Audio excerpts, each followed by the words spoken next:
And I will also I talked about Lisa earlier. I want to thank Lisa because Lisa provided me with not only the tip about the wonderfully nasty s'mores with pickles, but she also shared with me that I needed more lighting. And I said, thank you so much. And then what she did was she Amazon primed me a light. So if I look like there are cameras and lights in the room today, this is this fantastic light and a tripod and all this stuff that came in today. Thank you, Lisa, for adding to the Cooking with Curtis spectacular show. But then if I do look a little sweaty, it is because the light is hitting me and it is a little warm in my kitchen when there's light on you. But today's loaded salad is very easy to make, and I'm going to talk to you through my ingredients. So I have kale. I've heard that is the wonder food. So I've got my kale, I pre-washed it so that you can get all of the nasty stuff that you get out of the vegetable garden off of it. I'm gonna put that in the bowl. I also have some baby spinach. That has also been pre-washed, so I'm gonna put that in my bowl. Now, as I am just tossing it to make sure that gets all around, I'm gonna chop up some stuff. Now, as I'm chopping, I want to thank Ms. Shamel Christie, the Director of Housing, Director of Res Ed here at Xavier. She presented a contribution to Cooking with Curtis, and she and her son Ronald. And I will say thank you. I will encourage other people to contribute, but I want you to know if you're watching this, Ronald, I care about you, and I'm concerned that your mother is only preparing you cereal. And if you're watching this, the next time I see you blink 3 times, and I will know you have a problem, and then I will make sure I slip home-cooked meals to you every time I see you. And then we'll start a little fun. Just for 63 cents a day, you too can make sure that Ronald has a home-cooked meal since Miss Christie is only making him cereal. So what I'm cutting up now is my basil, because I want to have just a little Mediterranean, a nice little fresh out of the garden flavor to my salad. So I bought some fresh basil that I'm cutting up. It doesn't look so fresh, but they say it's fresh. So I'm going to cut this basil up. And one of the things that I've been watching the YouTube and the internet a lot more often since we've been quarantining. And I've seen all of these videos. I don't know what it's called, but people are like, they have their camera and they're dancing around. They got like a wave cap on and they take it off and they put something in front of the camera and they pull it back and then they're wearing these fresh new clothes. And I thought about doing that until when I was rewatching my last video, I realized that the top of my head was bald. Now, I have understood for a while that I had a receding hairline, that my hair was falling back, but I didn't realize it had fallen all off. And I was a little concerned that none of my good friends had shared with me that I have a landing pad for the top of my head. And so I've decided, much like Miss Christie in her video. Now, if you saw Miss Christie last week, she had this wonderful big curly hairdo. So maybe in this video with this straight Uma Thurman bob, she took it and she hot flat ironed it or something. I don't think that, because just 3 weeks before that, Miss Christie had a nice little pixie cut with like pin curls to her head. Now, I am not about to suggest that Miss Christie is wearing a wig, but I am saying that last year, my sister Darcy and her husband BJ came in for the Bronner Brothers hair show in New Orleans, and I went. So I'm gonna be cutting up now my bell pepper. So I've got a red, yellow, green, orange. So we were at this hair show, and I saw this magical thing. It was a man wig. And apparently what they do is they take the clippers and they cut your hair right here. They cut all the little hair that's left up there off. Once they finish cutting that off, they then glue this sticky stuff to your head. And they said they apply it 3 or 4 times until it's really sticky and adhesive-y. Not sure if that's a word, but it is now.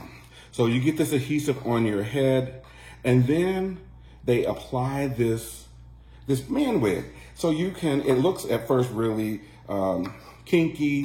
You can get it longer if you want. And then you go to your barber, and he then styles it. You can get a fade. You can get the Kappa bob, however you want it, you get how you want. And I've been thinking that I'm probably going to do that, because if Miss Christie can go about her hair changing every weekend, I think I can do that too. And they, from what I understand, you can keep it on for like 6 months at a time. I don't know. They said you can swim in it, do a whole lot of stuff. And I believe that I have the ability to pull it off. Because if you're not taller than me, you may not have noticed the top of my head. I wouldn't have ever had a reason to look at the top of my head and not know that I didn't have as much hair there as I thought I did. And when I put on my S-Curl Texturizer styling gel, it just all feels like it's going where it's supposed to go, and I never paid attention to it. But I know that my God has created so many wonderful miracles in the world, and one of those miracles has to be man weave. So I might try it out. And if you do see me with it on, I'm walking across campus and you see that I'm not going to go crazy, right? I'm not going to have like a waterfall and swoop and all that sort of stuff. Just a little fade, maybe a Caesar with a hairline that starts right around right here.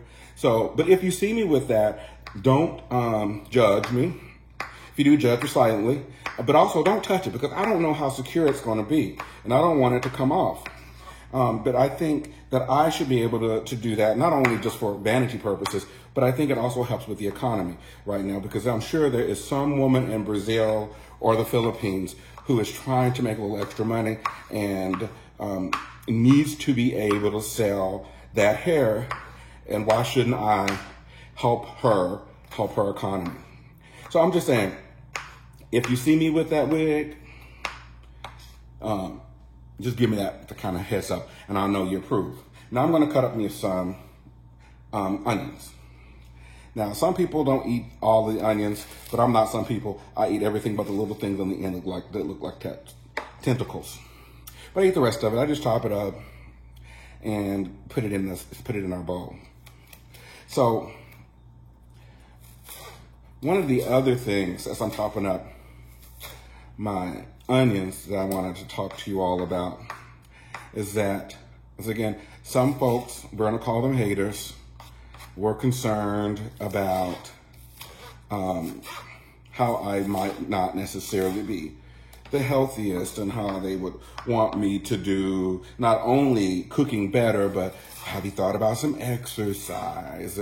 And what about doing this? No, I haven't. You think I want to stress and strain and not be able to breathe when I tie my shoe? You know, and because, you know, in the pandemic, everybody becomes a doctor or a nutritionist or a dietary aide. But I want them to worry about themselves, because the same people that's telling me I need to go and exercise, they don't look cute either. Now I'm cutting up some white mushrooms. Now they don't look as white as they did when I got them at the store, but trust me, they're fresh. I got them today. You know, I've learned how to deal with haters in my life. My good friend and mentor, Dr. Jan Austin, once told me a long time ago that whenever I deal with somebody who's hating on me, I just blink. And I said, what do you mean, Dr. Austin? Should I blink? And I said, okay. And what does that do? She says, nothing. But for about a half of a second, they're no longer there. And that brings me so much comfort and peace. So I'm going to share with you that when you have a hater who's telling you about not drinking Diet Coke or putting a few more steps on your daily walking routine, you just blink at them. That's what I do. And they're not there, and it feels good for those milliseconds. You know, so if you're in a meeting with me and I'm blinking, it's not that I have something in my eye, it's just that I don't want to hear what you're saying. And I'm putting you out for a little while. But that's just me. That's how I deal with haters. I'm wondering how some of you deal with haters, and hopefully you will tell me so that I can also invest in that tactic as well. So these mushrooms are really for texture, because sometimes people want a little more oomph in their salad, and so these mushrooms provide just a bit of texture for you. And you can, what I also like to do with my mushrooms is I put some garlic in a skillet, saute them down, put them in some, make an omelet with them. Every now and again, put a little cheese on them because cheese makes everything better. But you get the portobello mushrooms. You can make sandwiches with them. I don't necessarily advise it, but you can do that too. People have sauteed them and put them on grills. But again, I use them for salads and for omelets. Now, I have these little pepperoncinis. And they're good. They may not look as fresh, but they are. I got them yesterday, 2 days ago now. I put them in the refrigerator because I had ordered Papa John's. Again, I'm trying to make sure that the local economy stays above. So I got me some Papa John pizza, and they come in, and I may not eat them all with my Papa John's. So what I wanted to do was save them, and thank goodness I'm making a salad today because I'm just going to chop them up and put them in my salad. And they're going to be delicious as well. So now I've got all the vegetables on my chopping board, chopped up. See if I can show it to you. That's what it looks like. So I'm gonna put this in my salad. Now you got lots of color there. One of the other things I like in my salad are little cherry tomatoes. So I got me some cherry tomatoes here. They've been cleaned, pop them in that salad. Now, because I like a little sweetness to almost everything I eat, I take a little mint and oranges. Now you go to the section with the kids, snacks and puddings, you get you some oranges, take the water off, pour them in. And I use 2 of the little cups, snack cups. Take a lemon, cut that lemon up, and then you squeeze that lemon juice in there. You don't want to get any eye because it might burn.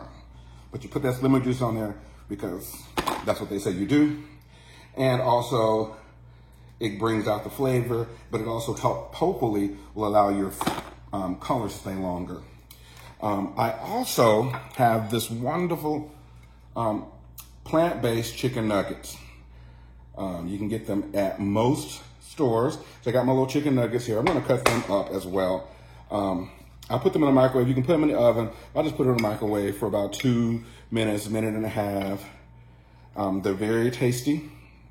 They provide a little protein and again a bit more texture for your salad, and they are again delicious. And they're also not bad if you serve them on some bread with some barbecue sauce, a little cheese. It's better than those Popeyes and Church's Chicken or whatever is it, Popeyes and the what is it called? They're not open on Sundays. That chicken is better than those sandwiches, I believe. But I've never had one of those sandwiches from Popeyes or the other place. So you're gonna take my word for it, and I'm gonna take yours. So I've got my little chicken nugget, plant-based chicken nugget substitute put in.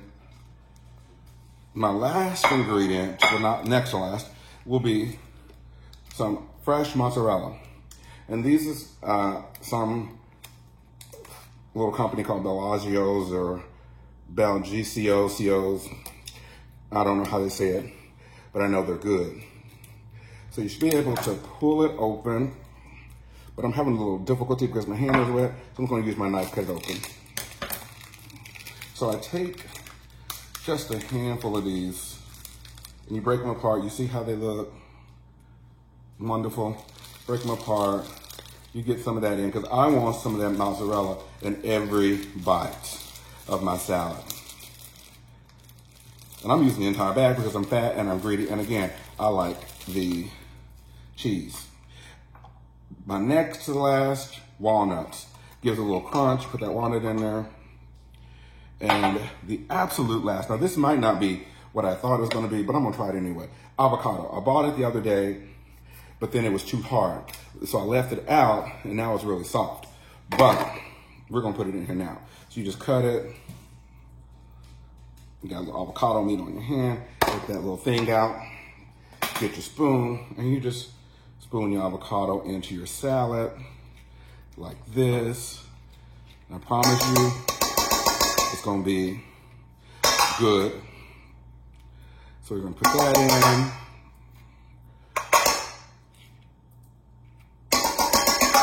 And then my final ingredient.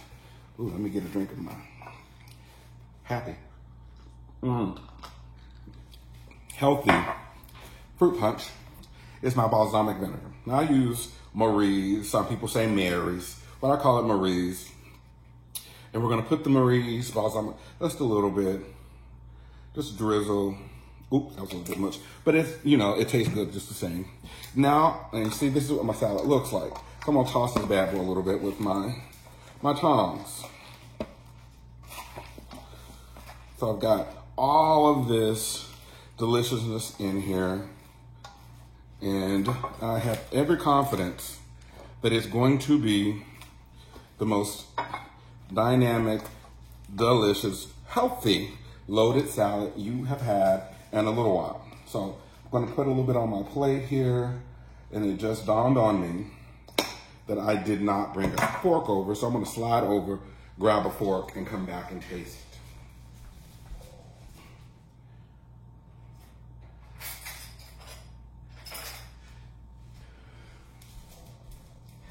Now, some people will want to put salt and pepper on there, and you certainly can.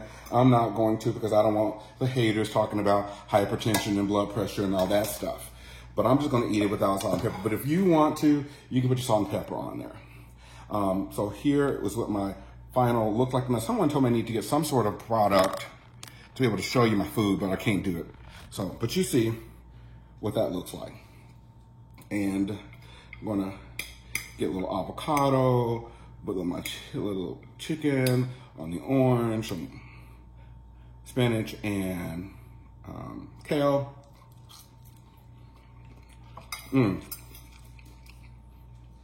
Healthy, lots of flavor. The kale provides a little crunch, put some mozzarella on there. It's gonna be good. It's gonna be good. So I want to thank you for joining me today on this Good Friday. And I want you to know that we are still here every day doing work to make sure that when you come back, all of our Xavierites, that you won't recognize that you've been gone. As we go through this Easter season, specifically today on Good Friday, and you know, this is the end of the Lenten season. We've had opportunity to sacrifice, and we've had opportunity to reflect. And right now, it's crazy out there, right? As Cardi B says, stuff is getting real. But we want you to always be assured that Sunday is coming. And everybody has to go through a Good Friday every now and again, where you don't think the world is falling apart. You don't think the people or the institutions that you believed you could trust are still there, but they are. Sunday is coming, and that's the good news. So I want you to stay healthy. I want you to stay inside, and I absolutely want you to take good care of yourselves and each other. Until we connect again, this has been Curtis from Cooking with Curtis. Cheers, and have a very, very happy Easter.